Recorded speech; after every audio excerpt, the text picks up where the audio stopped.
personal space is shrinking, Jimmy Rhoades says your public space is just gross. He tracked down the folks who test surfaces that you probably never think of when it comes to germs, and the results may have you wondering why you'd ever leave home. Hey Jimmy, what's the deal?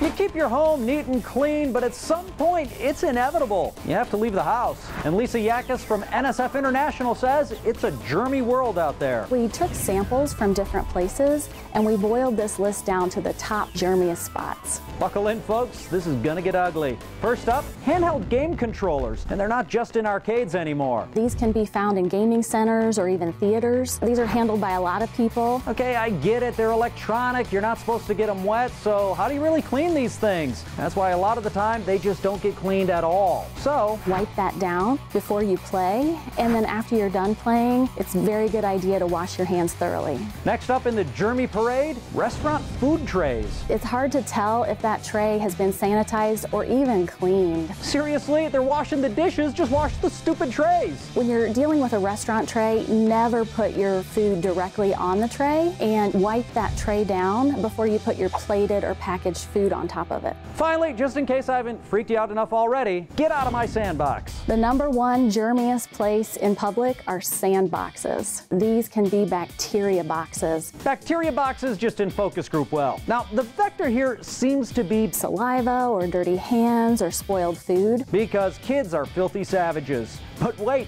it gets worse. Animals like cats and raccoons use it as their toilet.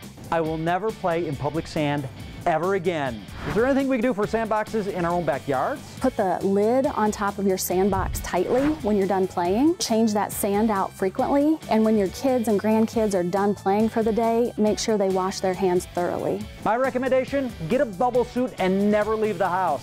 Lisa disagrees. Just use common sense. If you have sanitizing wipes, that can be a good tool. When you're back home, first thing you should do is wash your hands thoroughly with warm, soapy water. The germiest places in public are what's the deal.